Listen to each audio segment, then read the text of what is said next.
여러분 안녕하세요. 부동산 고민 무엇이든 물어보세요. 2부 진행의 김지혜입니다. 자, 서울 곳곳에서 집값이 저점을 찍고 반등하는 사례가 나오고 있어 시장이 술렁이고 있습니다. 일각에서는 강남 3구 등 상급지를 중심으로 상승 초입에 들어섰다고 평가하기도 하는데요. 이 시장의 기대 심리가 확산하면서 내 집 마련을 하지 못한 무주택자들의 심리가 뒤숭숭하기는 마찬가지라고 합니다. 이러다가 지난번처럼 또 집을 사지 못하는 건 아닌지 걱정하는 분들 많다고 하는데요. 혹시 이런 고민들로 밤잠 못 이루고 계시다면 혼자서 고민하지 마시고 저희와 함께 하시면서 그 해결책들 찾아가 보시기 바랍니다. 저희는 여러분의 참여를 기다리고 있습니다. 부동산 관련한 고민 상담 전화번호 02-2638-3971번으로 전화 주시거나 샵 3989번으로 문자 보내주시기 바랍니다. 자, 부동산 고민 무엇이든 물어보세요. 2부 시작하겠습니다.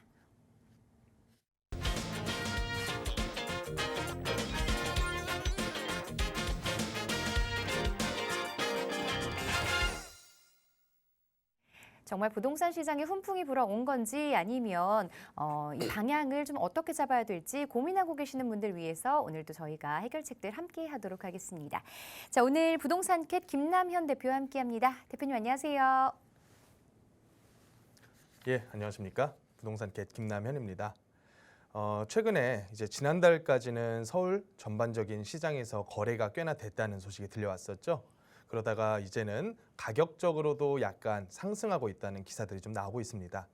아무래도 계절적으로 이사철을 맞은 그런 요인일 수도 있고요. 또 한편으로는 규제 완화가 상당히 큰 폭으로 전개됨에 따라서 어느 정도는 매수 심리가 살아나는 그런 효과를 보였다라고 파악을 할 수도 있을 것 같습니다. 하지만 이제 대외적으로는 계속되는 악재 소식들도 함께 전해져 오고 있습니다.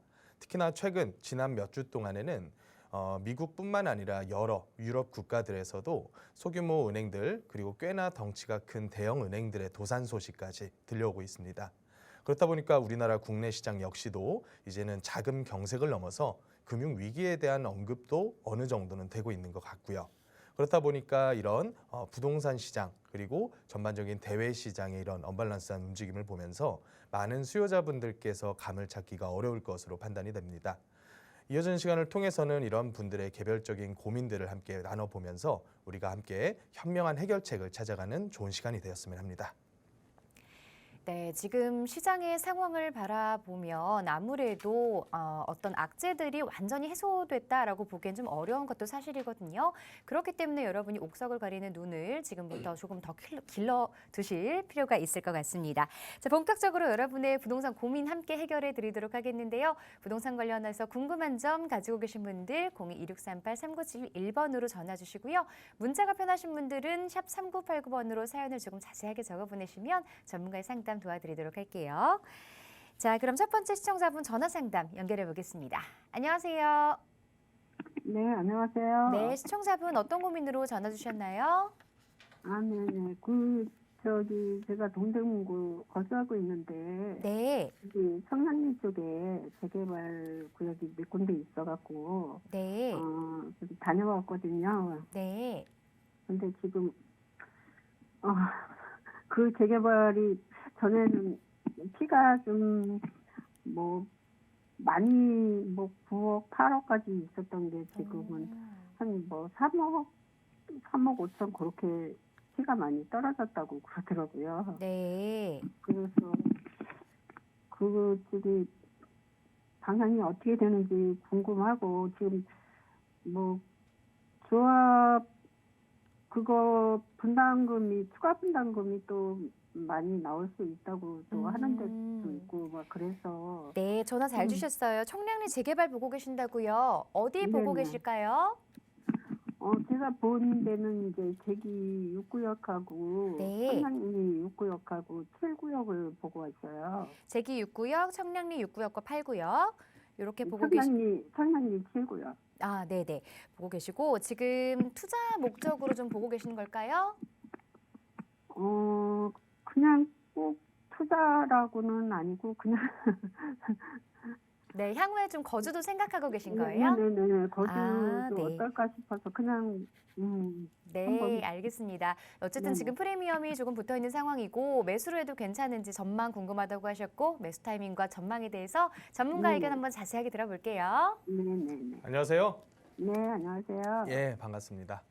네네. 말씀 잘 들었고요. 청량리나 제기 이쪽이 어차피 다 같이 붙어 있는 구역들이잖아요. 네네. 한꺼번에 한번 다 보고 오셨나요? 네. 자, 청량리 뭐 6구역, 7구역 이쪽 가면 뭐 제기 6구역, 4구역 이런 식으로 다 붙어 있죠. 네네. 자, 시청자님께서 보고 오신 구역의 가격을 네. 한번 제가 들어봐야 될 것 같아요. 왜냐하면 최근에 제일 중요한 거는 가격을 얼마나 저렴하게 살 수 있느냐가 포인트라고 저는 생각을 하거든요. 제기 6구역은, 예, 그게 이제, 감평이 4억 9천 나온 게, 네, 피가 1억 5천인데, 네. 1억까지 해줄 수 있다고 그러더라고요. 1억까지. 예. 그럼 총 매수 금액은 한 5억 9천 정도 생각하면 되겠네요. 네네네네. 여기 지금 관리 처분 안 났죠, 아직? 제기 6구역 9월 달에 좀 날 거라고 하던데요. 9월 달에 제가 기억하는 건 이제 사업 인가는 난 걸 기억을 하거든요. 네네. 제기 6구역이 9월에 관리 처분이 예정이고 네. 지금 여기 분양가 얼마 정도 얘기를 하던가요? 분양가가 6억이야. 24평 말씀하시는 거죠. 예, 20. 5구짜리. 그렇죠? 예, 5구. 이게 한 6억 5천 정도 말씀하셨나요? 6억. 6억. 예, 그리고 네. 30평짜리가 6억 4천. 33평짜리가 6억 4천이요? 30평. 30평 네. 6억 4천. 자, 한번 보면 시청자님께서 만약에 이 물건을 사시게 되면 들어가는 금액을 한번 계산을 해보는 거예요. 네. 평가가 4억 9천 나왔고 예를 들어 24평짜리 6억에 분양받는다 치면 네. 추가 분담금을 대충 한 1억 조금 넘게 예상을 네. 해야 될 거잖아요. 네. 그러면 나는 피를 1억 주고 샀으니까 총 내가 들어가야 되는 금액이 한 7억 정도로 계산이 되네요. 네네네. 어떻게 보세요? 적당한가요? 아니면 좀 비싼가요? 지금 상황에서는 그 예. 옆에 바로 한신 아파트가 7억이라고 하더라고요. 한시는 너무 오래됐죠, 연식이. 예. 어. 근데 그게 이제 7억이라고 그러는데. 그러니까 완전히 뭐 동급에 놓을 수는 없는 그런 아파트인데 네네. 일반적으로 요 동네에서 신축 비교하려면 조금 멀리 가야 돼요. 근처에는 신축이 없잖아요. 그러니까 뭐 청량리역 근처에 있는 답심리라던가 네네. 이런 쪽에 있는 신축들 가격을 보면 한번 보면요. 24평짜리가 보통은 8억대는 넘어가요. 8억에서 뭐 9억대까지 9억. 최근 거래가. 네네. 이거보다 더 갔었죠, 원래는. 네. 10억 넘어서까지 갔다가 최근에는 답심리 쪽 가격이 많이 저렴해졌어요. 네. 30평대도 뭐 10억 초반대 이렇게도 거래가 됐거든요. 네. 그렇다 보니까 여기를 한 8억 중반대 정도 가격에다가 놓고서 비교를 하면 아무래도 좀 저렴한 편이죠. 7억이면. 그런가요? 네, 7억 정도면 저렴하다고는 보여지는데 네. 이제 우리가 생각해 봐야 될 거는 정말로 7억만 딱 들어갈 거냐? 이걸 또 생각을 해봐야 돼요. 그렇죠. 예. 아무래도 지금 관리 처분이 난다고 하더라도요. 관리 처분 다 나고 나면 뭐 해야 됩니까? 철거. 조합원 분양 신청 해가지고 뭐 1차, 네네. 2차 한번 변경한 다음에 네. 2주부터 해야죠. 네, 그렇죠. 네. 2주 하는데 보통 얼마나 걸리는지 아세요? 모르겠어요. 보통은 한 2번 정도의 이사철은 거쳐야 2주가 마무리가 돼요. 빨라도. 상권이 없고 이제 뭐 반대파가 그렇게 강성하지 않은 지역들에서는 다 같이 합심해서 우리 2주 빨리 끝냅시다 해봤자 한 6개월 넘게는 봐야 될 것 같아요. 아무래도 뭐 조합원이 몇십 명도 아니고 수백 명이잖아요. 네네. 자, 그러면 그 이후에는 뭐 해야 될까요? 2주하고 나서. 다 떠났으니까. 이주하고 철거. 그렇죠. 철거해야겠죠. 네네. 그럼 철거도 하는데 시간이 꽤 걸리겠죠? 네. 이걸 뭐 폭파시키는 게 아니고 하나하나씩 철거를 해야 되니까. 네. 펜스 치는 데만 하더라도 뭐 1, 2개월 걸리잖아요. 네. 그래서 펜스 치고 철거하고 하는데 뭐 짧게 잡아서 한 또 6개월 잡을게요. 네. 그 다음에 또 터파기 공사 들어가야 돼요. 네. 그래서 기초적인 집안 다지고 모델하우스 짓고 그 다음에 일반 분양을 받아야겠죠. 네. 그러면 그 세월을 우리가 다 합쳐보면 네. 앞으로 관리 처분이 9월 달에 정상적으로 난다고 하더라도 네. 2주 스케줄 잡고 또 금융기관 대출 끌어다가 이것저것 이주비 같은 건 주고 세입자들 명도 처리하고 이것저것 다 합치면 최소 분양 시기까지만 해도 2년 정도는 봐야 될 것 같아요. 최소로 잡았을 때. 자, 그리고 나서 뭘 해야 되냐면 공사를 본격적으로 시작을 해서 최소한 3년 가까이는 공사를 해야 될 겁니다. 네네. 그러면 다 합치면 앞으로 입주 예정까지는 최소 5년은 봐야 된다는 얘기가 되겠죠? 그렇죠, 그렇죠. 예, 그러면 우리는 어느 시점에다가 기준을 맞추고 7억을 평가를 해야 되냐? 5년이라는 기간 후에 가격이 적당할 것이냐를 봐야 된다는 얘기예요. 아, 그러면 어느 정도 리스크가 있겠죠. 어떤 리스크가 있냐? 일단은 아실지 모르겠지만 공사비가 무지하게 많이 올랐습니다. 네네네. 어느 정도 수준으로 올랐는지 혹시 아세요? 몰라요. 잘 모르시겠죠. 네네. 코로나 직전만 하더라도요. 보통 이제 1군 시공사들 있잖아요. 가장 네. 이제 선호도가 높은 1군 시공사들. 네. 1군 시공사들이 보통 평당, 뭐 평당으로 나누는 게 크게 의미는 없지만 그래도 알아듣기 쉽게 얘기하자면 한 550만 원에서 600만 원 정도면 원래는 공사를 했어요. 네네. 근데 요새는 얼마 달라 그러냐면 최소 750부터 850까지 얘기를 해요. 평당. 네. 그럼 퍼센테이지로만 따져도 20-30%가량이 올라 버렸어요. 네. 그리고 또 한 가지 조합원 입장에서 잘 봐야 될 건 뭐냐면요. 네. 조합원들이 이주비를 받아서 세입자 보증금을 내주건 아니면 본인이 살고 계시던 집을 빼가지고 다른 데 전세라도 구하건 예전에는 이거를 시공사에서 전부 다 집단대출을 끌어와서 이자를 대납하는 형태로 진행을 했었거든요. 무이자로. 근데 요새는 중도금 형태나 뭐 이주비 형태나 이자가 싸지는 않아요.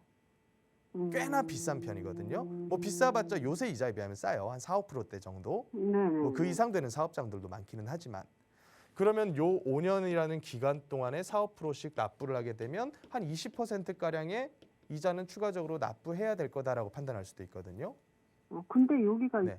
다른 데는 이제 지금 7구역 같은 데는 철거를 이미 된 상태고 네. 여기 6구역은 입주 때 잔금을 다 치른다 그러더라고요. 중간에 뭐 그게 없고.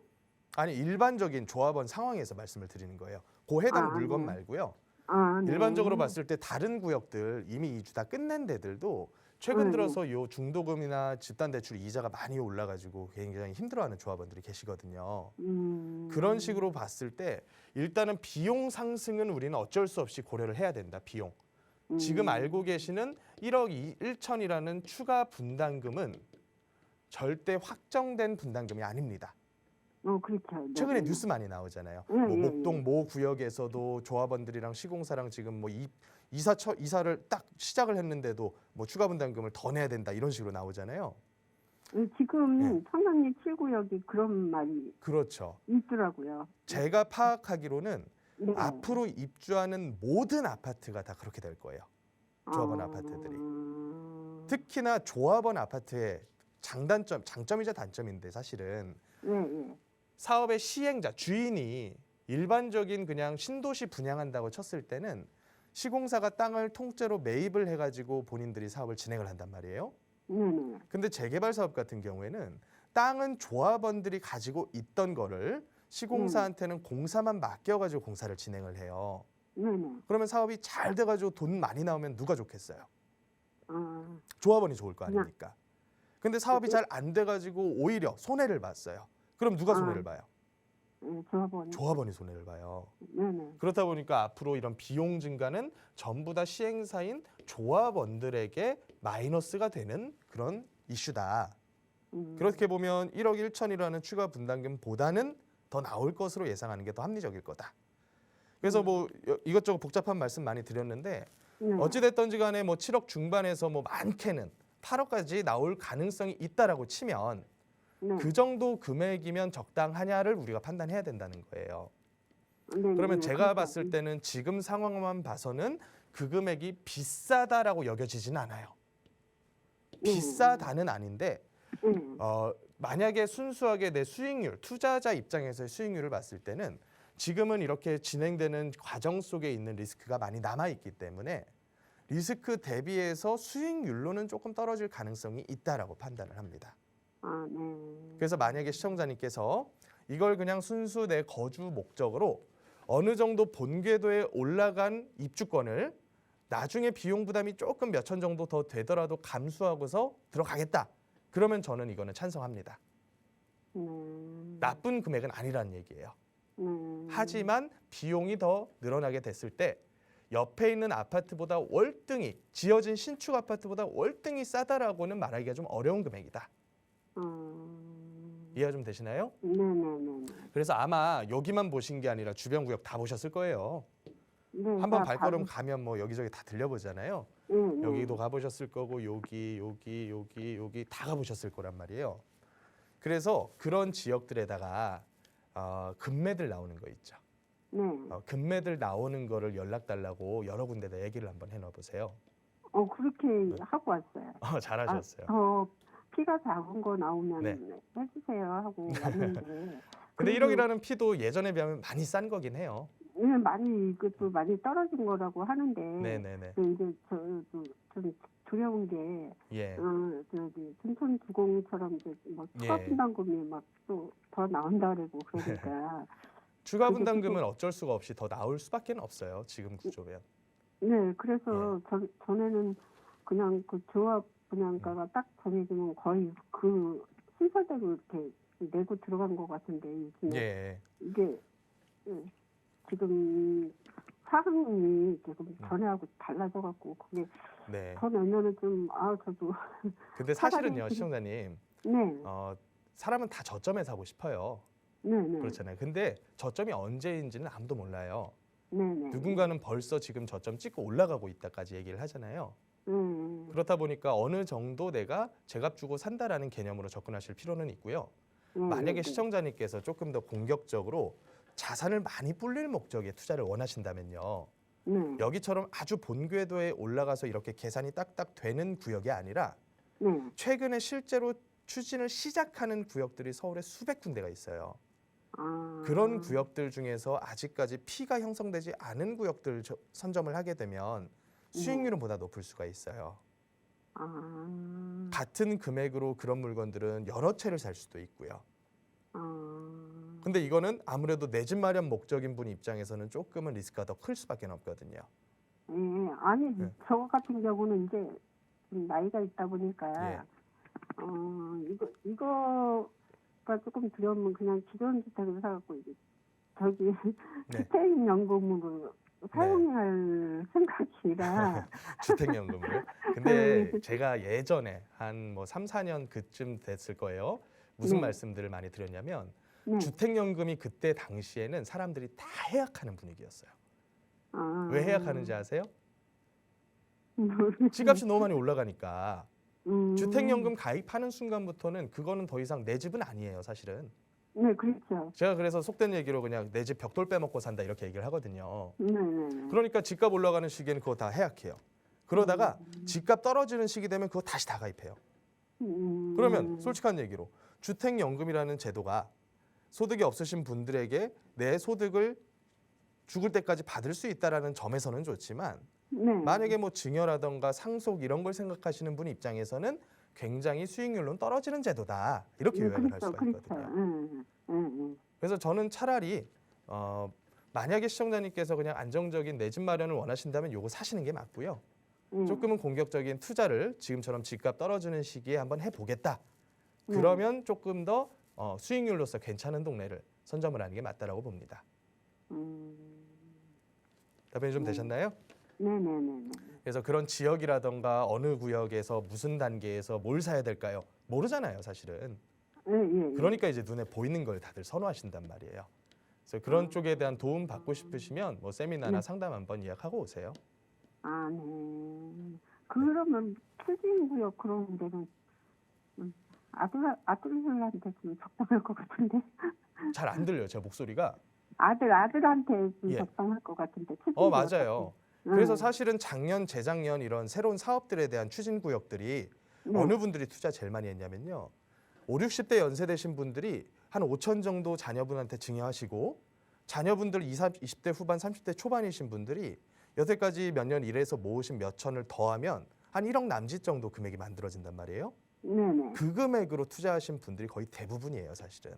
음. 그러니까 이제 자녀분들도 연배들이 아무리 30대 초반 됐다고 하더라도 네. 청약은 특히나 서울에서의 청약은 굉장히 요원한 일이잖아요. 네, 그리고 가능성이 너무 떨어지잖아요. 맞아요. 그러니까 이제 자꾸만 이제 외곽에 저 멀리 있는 신도시나 이렇게 눈길을 돌리시는데 효과로는 저는 서울에다가 조합사업 예정지 투자하는 게 훨씬 더 크다고 봅니다. 말이 좀 어렵죠? 네, 그래서 일단 오늘은 방송 시간이 좀 네. 짧으니까요. 여기까지만 좀 네. 정리하고 추가적으로 네. 궁금하신 거는 세미나 때 한번 뵐게요. 아, 네, 네. 네, 네, 감사합니다. 감사합니다. 네. 예. 네, 전화 주셔서 고맙습니다. 보고 계신 지역 같은 경우에는 실거주 목적이라면 긍정적으로 살펴보셔도 괜찮을 것 같아요. 가격적인 어떤 메리트가 좀 그렇게 크진 않으니까요. 혹시라도 금매가 있다면 금매를 선택하시는 것도 좋을 것 같고요. 나는 실거주보다 조금 더 투자 목적이 강하다라고 하시는 분들은 다른 지역에 조금 더 수익성이 높은 부동산 찾아보시는 걸 권유드렸습니다. 자, 계속해서 다음 시청자분 전화 상담 연결해 보도록 할게요. 안녕하세요. 안녕하세요. 네, 반갑습니다. 네, 감사합니다. 네, 어떤 부분으로 전화 주셨을까요? 저는요, 여기 경기도 광명시 일직동에, 네, KTX 옆에 대우 프로조를 저기 가지고 있거든, 소유자거든요. 네, 네, 근데 이거를, 지금 한 6년 정도 됐어요. 네, 그랬는데, 세입자가 7월 15일 날 이사를 하겠다고 하는데, 네. 이거를 매도를 지금 하려고 하는데 지금 매도를 해야 되는 건지 그렇지 않으면 전세를 한 번 더 2년 정도 줘야 될지 그게 궁금하고요. 향후 전망이 어떨까 그게 좀 궁금해서 전화드렸어요. 네, 전화 잘 주셨어요. 광명에 있는 일직 푸르지오 지금 세입자 이사 시기에 맞춰서 매도를 해야 하는 건지 아니면 조금 더 보유하고 있으면 가격 상승 여력이 있는지 궁금하신 거죠? 네네. 네, 전문가 의견 한번 자세하게 들어볼게요. 네. 안녕하십니까? 네, 안녕하세요. 수고하셨습니다. 아이고, 목소리가 너무 밝아서 기분이 좋아요. 네. 한 6년 되셨다고요? 네. 그러시면 이거 아마 분양받으셨을 텐데 6년이면. 네, 맞아요. 분양받았어요. 그렇죠. 17년 입주니까 네. 분양가는 저렴했을 거예요. 저 분양가는 3억 3,400인가 그랬던 것 같아요. 20평대죠? 26평. 예, 5제곱미터예요. 근데 지금 매도 계획을 하신다 그러셨잖아요. 네, 지금 그게 예. 소유자가 딸 소유자거든요. 아, 명의가 따님이세요? 예, 근데 딸이 지금 그거를 매도를 하고 싶어 해서 근데 지금 네. 집이 너무 많이 떨어져가지고 예. 11억까지는 갔었던 거거든요. 예, 예. 근데 이제 지금 현재는 8억 5천 받기도 지금 예. 좀 희박한 그런 상황이어서 맞습니다. 네네. 예, 25년도에 그 신흥선선 개통도 되고 네. 예, 그래서 전세를 한번 더 줘야 되는 건지 그렇지 않으면 네네. 지금 이 시기에 매도를 해야 될지 또 향후 전망은 어떠신지 그게 궁금해서 전화드렸습니다. 따님께서 이 네. 주택 이외에 다른 건 없으시죠? 네, 없어요. 그럼 제가 결론부터 말씀드리자면 네. 일단 그냥 끌고 가보시는 게 차라리 나을 것 같아요. 아, 그래요? 지금 말씀 속에 답이 다 있어요. 아, 지금 팔고자 하면 내가 원하는 가격은 절대 못 받고요. 네네. 최고가에서 떨어진 그 퍼센테이지도 다른 지역보다 조금 더 많이 빠진 경향이 좀 있어요. 네. 11억대까지 갔다가 이제 7억대까지 가버렸으니까 네네네. 거의 뭐 35% 정도는 빠졌다고 보시면 돼요. 네네. 35% 이상은. 근데 이 아니요, 정도 8억 5천 정도까지는 8억 2, 3천까지는 가능한가 근데 봐요. 최근 거래되는 거래들이 네. 7억 5천, 7억 6천 다 고금액선에서 거래가 됐거든요. 아, 연달아 예, 세 개 예, 정도가. 예. 그러면 이거는 지금 이사철 분위기를 맞춰가지고 한 8억대까지는 거래될 수는 있어요. 네네. 물론 이것도 임자가 나와야겠지만 그쵸. 다른 이제 주요 지역들 서울에 있는 뭐 서초, 강남, 송파 이런 지역들은 한 30% 정도 조정이 됐다가 네. 이번 이사철에서 낮으면 5%, 네. 높으면 한 10% 정도까지는 반등을 했거든요. 네. 근데 이런 서울이 아닌 특히나 이제 경기도 중에서도 네. 조금 물량이 많은 그런 지역들은 반등이 거의 안 나와 버렸어요. 네. 거래가 된 이후에 최저가 수준에서만 이렇게 거래가 이어지고 있거든요. 네. 그러니까 지금 분위기 잘 타가지고 한 8억대 이렇게 거래는 될 수 있어도 쉽지는 않을 거다. 네. 그러면 지금 상황에서 이거를 만약에 끌고 네. 가셔야 되는 분과 꼭 팔아야 되는 분의 차이는 뭘까? 꼭 그거를 매도를 안 해도 괜찮은데 앞으로 그러니까요. 그러니까 그 차이가 어디서 나오느냐죠. 어디서 나오냐면요. 꼭 네네. 파셔야 되는 분들은 네. 앞으로 나올 비용이 많이 예상되는 분들은 무조건 팔아야 돼요. 그럼 그 아니요. 비용이 뭐가 있겠어요? 아니요, 그게 아니고요. 네. 제가 그 궁금한 거는 예. 팔고 싶은 거는 앞으로 전망이 더 네. 떨어진다고 하니까 매수금이 그렇게 가지고 그렇게 뚝 하고 있어서. 근데 상식적으로 앞으로- 생각해 보세요. 떨어지면 여기만 떨어지겠습니까? 그렇죠. 나머지들 다 떨어질 때 같이 떨어진 거잖아요. 네네. 그렇다 보니까 여기가 앞으로 전망이 안 좋다거나 이런 의미가 아니라요. 네네. 현재 현황을 보자는 거예요. 현황상 못 버티는 많은 대출을 끌어다 쓰신 분이나 네. 아니면 세금 많이 나오는 다주택자분이나 이런 분은 빨리 팔아야겠죠. 네네네. 근데 제가 아까 따님 주택 수요 여쭤봤을 때 요거 한 채 네네. 있다 그러셨잖아요. 네. 거기다가 제가 처음에 이거 언제 사셨어요? 물어봤더니 시청자님은 분양받으셨다 그랬잖아요. 3억대에. 네네. 그럼 뭐 네. 대출도 거의 없을 거고 네. 세입자가 이제 나갈 때 세입자 네. 지금 얼마 살고 계시죠?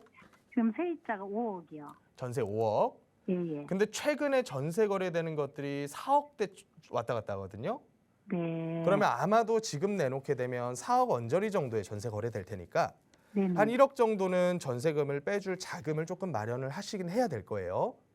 네. 근데 그것만 감내하신다면 그냥 네. 끌고 가도 무방한 괜찮은 수도권 아파트다. 이 정도로 그래요? 판단할 수 있죠. 그래요. 그러면은 그거를 그러면 지금 저희는 4월 말일까지 그냥 매매가 안 되면 전세로 예, 예. 한번 지금 내놓으려고 하는데 그냥 지금이라도 지금 4억 5천이면은 가능하다고 이러거든요. 전세 전세가. 말씀이시죠? 네네. 전세를 그러면 맞추세요. 네. 그래서 네. 전세로 그러면 한 번 더 주고 가지고 가는 게 낫겠죠? 저는 그렇게 파악합니다. 지금 상황에서 급하게 팔려 그러면요. 네네. 8억이 아니라 7억 5천대에 팔아야 될 수도 그쵸? 있어요. 예. 그러니까 그거는 그럼 시기적으로 시청자님께서 만약에 팔 생각이었으면 좀 늦었다. 네. 그럼 이미 이렇게 가격 조정된 이상에는 네. 어차피 비용 발생할 거 별로 없으니까 예, 예. 일단 끌고 가보자. 말씀하신 것처럼 여기가 이제 노선 2개가 추가가 된단 말이에요. 광명역이. 네. 네. 월판선이라는 노선이 동서로 지나가고요.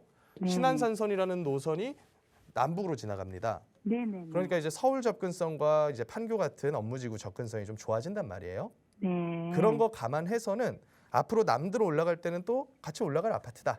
네. 그래서 지금은 팔기에는 늦었으니까 끌고 가십시오. 네. 이렇게 답변 드릴게요. 알겠습니다. 네. 네. 교수님 감사합니다. 네, 감사합니다. 네.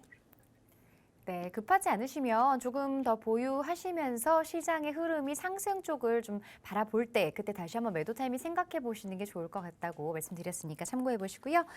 자, 계속해서 다음 시청자분 전화 상담 연결하겠습니다. 안녕하세요. 안녕하세요. 네, 전화 연결되셨어요. 예. 네, 어떤 고민으로 전화 주셨나요? 향후 전망을 좀 알고 싶어서 전화 드렸습니다. 네, 어떤 부동산 보유하고 계세요? 예. 불광 2동, 네, 불광 2동 484에 239번지. 자, 불광 불광 484에 2동 484에 239번지. 예. 지금 요게 이 일대를 이 일대 네. 그 주위를 향후 전망을 재개발을 한다 하니까 재개발이 될 수 있을려나 그렇지 않으면은 또 될 수 없을려나 그 궁금해서 전화 드렸습니다. 네, 재개발 관련한 소식이 있는지 없는지 향후에 좀 미래 가치 어떤지 이 부분 궁금하신 것 같아요. 예. 보유하신 지는 얼마나 되셨을까요? 한 3년 정도 됐습니다. 장기적으로 가지고 계셨고요. 알겠습니다. 전망에 대해서 그럼 전문가 의견 한번 자세하게 들어볼게요. 네, 안녕하세요. 반갑습니다. 안녕하세요. 네, 반갑습니다. 시청자님 가지고 계신 게 단독주택인 것 같거든요. 예, 예. 그렇죠. 근데 땅은 별로 안 커 보여요. 다가구. 다시 한번 말씀해 주실래요? 다가구. 다가구 가지고 계세요. 예. 땅은 별로 안 커 보이거든요. 그렇죠. 적죠. 그렇죠. 땅 몇 평이죠? 한 4평 정도? 34평. 예. 오래됐겠네요. 예, 오래됐어요. 건물이 뭐 한 30년 차 이상은 됐을까요? 예? 건물이 몇 년씩이나 됐어요? 된 것이죠. 다시 한 한번. 30년. 30년 그 정도. 정도 됐어요. 한 어. 30년. 자, 여기를 이제 재개발을 한다고 말씀하셨잖아요. 예, 재개발을 한다고요. 그렇죠. 지금 주주택에서도 한다고 하고 네. 또 민간 재개발 예. 너 한다 하고 이렇게 두 군데서 한다고 이제 네. 원래는 전화를 여기가 받아요. 말씀하신 것처럼 지역주택조합 추진을 했었던 걸로 제가 기억을 하는데 최근에는 연신내역 역세권 도시정비형 뭐 이런 식으로 해가지고 진행을 할 거예요. 예, 예. 이걸 진행을 하는 방법으로는 지주택 같은 경우는 내가 지주조합원으로서 갈 수는 있지만 아무래도 일반적인 현금 내고서 조합원 되시는 분한테는 굉장히 불리한 사업이에요. 어려운 사업이고. 근데 역세권 도시정비 같은 사업은 순수 물건 가지고 계시는 분들만 조합을 만들어서 가는 거거든요. 그러니까 만약에 두 개 중에 하나를 선택을 한다라고 하면 아마도 다들 역세권 도시정비 쪽으로 기울으실 거예요. 지주분들은. 예, 거기가 많이 찬성을 했어요. 그렇죠. 그래서 동의율이 어느 정도 나오게 되면 그다음 절차를 뭘 거치냐면 구청에다가 요청을 해가지고 이렇게 구역을 미리 잡아서 여기다가 신축 못하게 막아주세요. 이렇게 허가를 내요. 아, 그래요? 그래야지 이제 새롭게 다세대 신축이 안 되니까 계속 노후된 주택들만 끌고 갈 수 있을 거 아니에요. 이제 흔히들 쪼개기를 못한다 이렇게 얘기를 하잖아요. 아, 예, 그렇죠. 그래서 권리 선정 기준일을 먼저 딱 찍어 놓고 나서 나머지 동의서 받고 관리 계획 짜가지고 진행합시다 이렇게 얘기가 나올 거예요. 아, 먼저 지역구역을 해놓고 동의서를 받습니까? 그렇죠. 지역은 이미 딱 픽스를 해 놓은 상태에서 여기 우리 이렇게 하기를 주민들 뭐 50% 60% 이상이 원하니까 우리들 이렇게 하게끔 여기 신축 못하게 일단 막아주세요. 이렇게 요청을 한단 말이에요. 구청에다가. 그러면 그렇게 됐을 때 진행이 될 가능성은 꽤나 높은 곳으로 저는 봐요. 이제 은평구 전체에서도 이쪽 연신내역 쪽이랑 저 밑에 불광역 이쪽 아래쪽 일대랑 역세권 개발 추진하는 지역들이 꽤 넓게 추진을 하거든요. 근데 이제 시청자님 입장에서는 뭘 파악을 해야 되냐면 진행했을 때 나한테 얼마나 유리한지를 봐야 되겠죠. 예, 예. 구역이 잘 되는 것도 중요하지만 내가 가진 내 돈을 벌어야 될 거 아닙니까? 그러면 시청자님은 단독주택을 가지고 계십니다. 거기다가 땅은 꽤나 작은 단독주택을 가지고 계세요. 그러면 시청자님께서 여기에 조합원으로 참여를 하시게 됐을 때 시청자님은 불리할까 유리할까 이걸 체크를 해야 되는데 일반적으로 단독 다가구 가지고 계시는 분들은 평가 액수가 예상보다 적게 나오는 경우가 좀 많아요. 알고 계신가요? 그런데요. 예.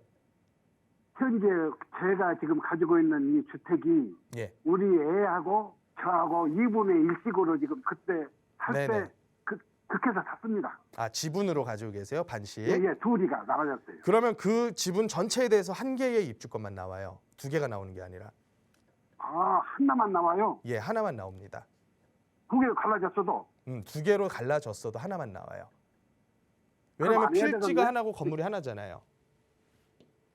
아니, 네. 이제 말하자면 사람이 둘이 이렇게 갈라져서 돈을 대서 사가지고 네. 2분의 1씩 나눠져 있어도 그래요? 그렇습니다. 그러면 재개발 안 해야 되겠구만. 한 채만 나올 건데 자, 제 말씀 잘 들으세요. 예, 예. 일단은 그런 식으로 추진을 하게 되면 완성돼서 아파트가 되지 않더라도 토지에 대한 프리미엄이 붙어요. 주변에 땅값 얼마 하는지 알고 계세요? 여보세요? 모르겠어요. 잘 모르세요? 얼마인지. 아마도 작은 뭐 맹지에 가까운 형태들은 잘 2천만 원, 몰라요. 2천만 원대 갈 얼마인지. 거고요. 괜찮은 땅들은 한 3천대까지도 갈 거예요. 3천 중반대 이렇게 갈 거란 말이에요. 그래서 시청자님께 유리한 판단을 저는 어떻게 생각을 하냐면 어차피 입주권은 하나 나와요. 그러면 피가 많이 붙은 상태에서 매도하는 게 제가 봤을 땐 차라리 나을 것 같아요. 듣고 계세요? 예. 제가 드린 말씀 이해는 되시죠? 예, 이해합니다. 왜냐하면 이게 나중 가가지고 평가 나오면 내 예상보다 굉장히 적게 나올 가능성이 크고 아, 그럴 그래요? 바에는 내가 피를 많이 붙여놓은 상태에서 입주권을 매도하는 형태로 가면 그게 더 유리할 수가 있거든요. 아, 많이 올랐을 때? 예, 그래서 시청자님께서 지금 먼저 그 동네 부동산에 가셔가지고 지금 시세 얼마인지 파악을 해보시고요. 예. 사겠다는 사람이 있으면 매도를 한번 전략을 잘 짜보세요. 답변이 되셨나요? 예. 예, 여기까지만 정리 드릴게요. 예. 네, 감사합니다. 네, 전화 주셔서 고맙습니다. 매도 쪽으로 방향 잡아드렸으니까 참고해 보시고요. 자세한 내용 궁금하시다면 세미나도 한번 참석해 보시는 게 좋겠습니다. 부동산 관련 고민 상담 02-2638-3971번으로 받고 있습니다. 자, 계속해서 다음 시청자분 전화 상담 하나 더 받아보도록 할게요. 안녕하세요. 네, 안녕하세요. 네, 시청자분 어떤 고민으로 전화 주셨나요? 네, 안성에 단독주택을 가지고 있는데요. 네, 옛날 9억인데 그게 지금 제가 살고 있는데 네. 앞으로 전망이라든가 그런 것 때문에요. 안성 대략 어느 정도의 위치를 하고 있을까요? 오방 사거리 정도예요. 오방사거리요. 네, 네, 지금 보유를 하고 계시고 거주도 하고 계신 상황인데 앞으로 전망 궁금하다고 하셨어요. 혹시 네, 네, 보유는 몇 년 정도 하셨을까요? 한 30년? 30년이요. 20년 정도? 네, 굉장히 20년. 장기 보유를 하셨네요. 네, 네, 네, 알겠습니다. 그럼 전망에 대해서 지금부터 전문가와 함께 자세한 상담 나눠볼게요. 네, 안녕하세요. 감사합니다. 네네, 네, 반갑습니다. 안녕하세요. 네. 네, 시청자님, 지금 제가 지도를 한번 켰는데 네, 지금 가지고 계시다는 단독주택이라 그러셨잖아요. 네, 그 오방 마을회관 있는 그쪽인가 봐요. 네, 네, 네, 네. 네. 요쪽 일대가 사실은 그냥 네. 일반 취락지구 같거든요. 네. 그러네요. 자연 취락지구로 설정돼 있고 계획관리 지역이에요. 네. 근데 이런 지역들이 사실은 뭐 특별한 지구단위 뭐 잡히기 전에는 크게 가격적으로도 오고 내리는 게 그렇게 크지는 않고요. 네. 뭔가 개발 계획이 하나 큰 덩어리가 잡혀가지고 예를 들어서 뭐 용인에다가 삼성전자가 반도체 공장을 짓는다 이런 식의 큰 도시 계획이 잡히면 모를까 안 그러면 사실은 크게 재미는 없거든요. 네. 그러니까 그냥 요 동네 분들끼리만 거래하는 그런 토지예요. 그럼 뭘 보셔야 되냐면 땅이 도로를 제대로 끼고 있는지를 먼저 체크를 해보셔야 돼요.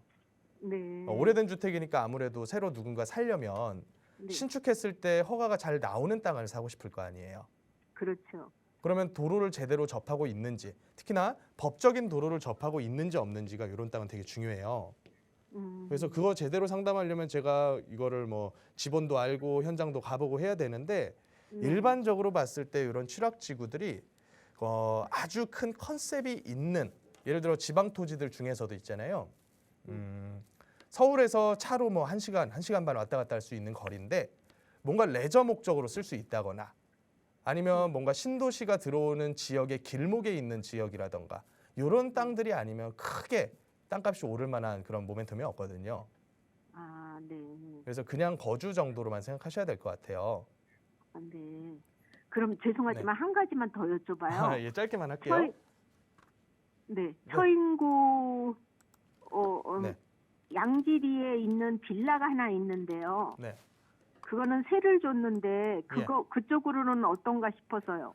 처인구 요새 굉장히 핫한 거 아세요? 네.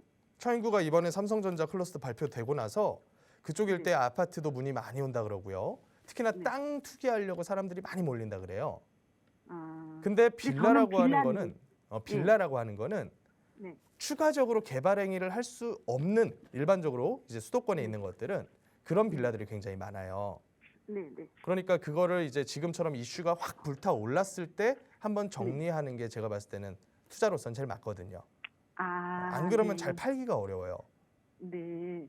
서울에 있는 빌라랑은 완전 다른 거예요. 네. 서울에 감사합니다. 있는 빌라는 개발 이익이 나오니까 재개발을 할 수가 있어요. 네, 네. 근데 이런 애들은 좀 힘들어요.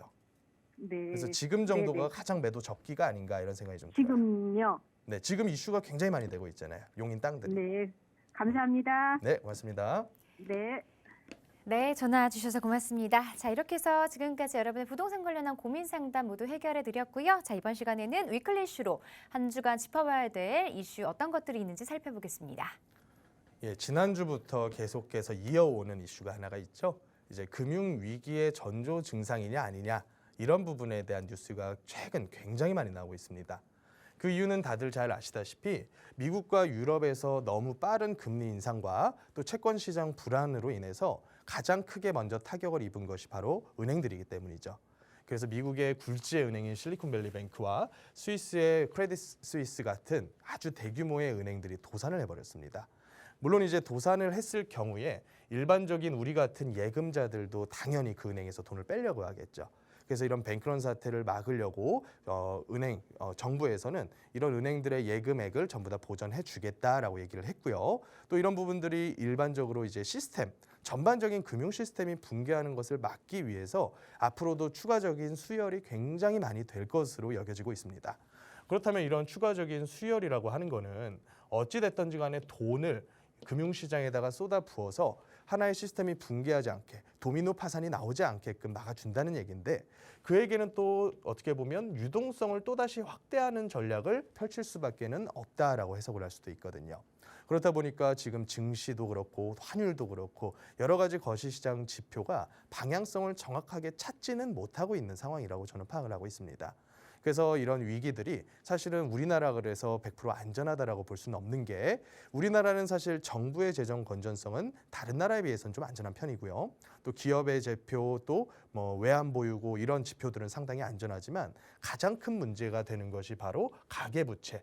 그리고 또 하나의 뇌관으로 지금 계속 나오고 있는 것이 PF, 프로젝트 파이낸싱, 건설업에 대한 부채가 지금 계속 얘기가 나오고 있다는 거죠.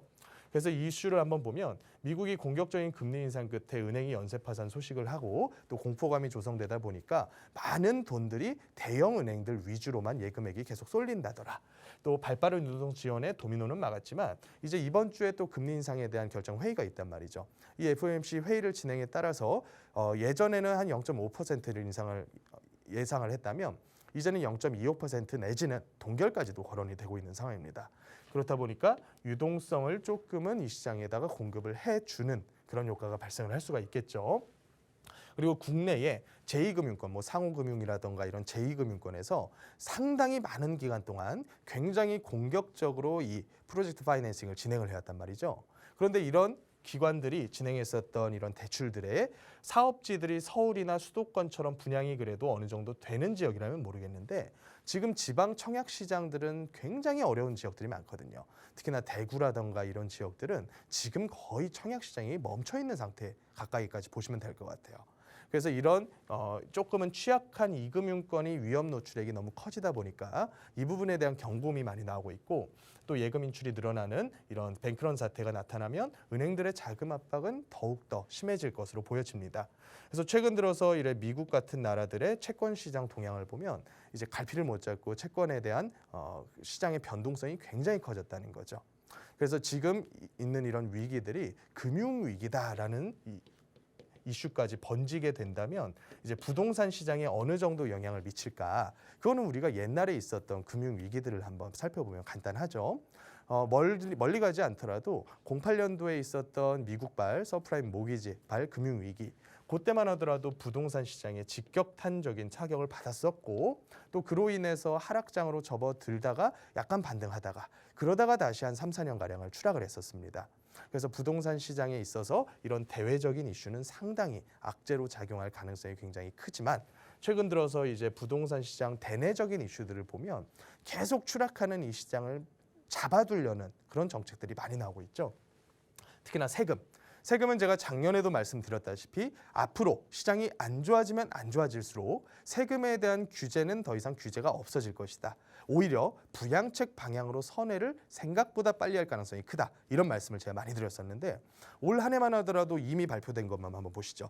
취등록세 중과에 대한 완화 조치가 발표가 됐습니다. 물론 아직까지는 국회 통과를 하지 않았기 때문에 소급해가지고 앞으로 환급해주겠다 이런 식으로 얘기는 나오고 있는데 1, 2주택자 중과 배제 거기다가 3주택 이상자도 과거 12%에서 이제는 6% 이런 식으로 이제 깎아줬고요. 이번에 나오는 이슈는 종부세에 대한 부담액이 상당히 크게 줄었다. 이런 이슈가 또 나오고 있거든요.